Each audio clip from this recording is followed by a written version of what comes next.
संतोष का धन। पंडित श्री रामनाथ शहर के बाहर अपनी पत्नी के साथ रहते थे। एक बार जब वो अपने विद्यार्थियों को पढ़ाने के लिए जा रहे थे तो उनकी पत्नी ने उनसे सवाल किया कि आज घर में खाना कैसे बनेगा, क्योंकि घर में केवल मात्र एक मुट्ठी चावल भर ही है। पंडित जी ने पत्नी की और एक नजर से देखा, फिर बिना किसी जवाब के वो घर से चल दिए। शाम को वो जब वापस लौटकर आए तो भोजन के समय थाली में कुछ उबले हुई चावल और पत्तियां देखी। यह देखकर उन्होंने अपनी पत्नी से कहा, भद्रे, ये स्वादिष्ट शाक जो है वो किस चीज से बना है?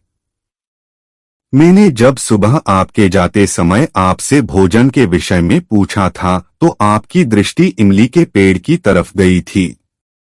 मैंने उसी के पत्तों से यह शाक बनाया है। पंडित जी ने बड़ी निश्चितता के साथ कहा, अगर इमली के पत्तों का शाक इतना स्वादिष्ट होता है फिर तो हमें चिंता करने की कोई आवश्यकता ही नहीं है। अब तो हमें भोजन की कोई चिंता ही नहीं रही। जब नगर के राजा को पंडित जी की गरीबी का पता चला तो राजा ने पंडित को नगर में आकर रहने का प्रस्ताव दिया, किंतु पंडित ने मना कर दिया।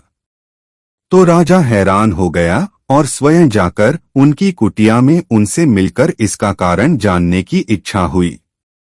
राजा उनकी कुटिया में गया तो राजा ने काफी देर इधर उधर की बातें की, लेकिन वो असमंजस में था कि अपनी बात किस तरह से पूछे। लेकिन फिर उसने हिम्मत कर पंडित जी से पूछ ही लिया कि आपको किसी चीज का कोई अभाव तो नहीं है ना?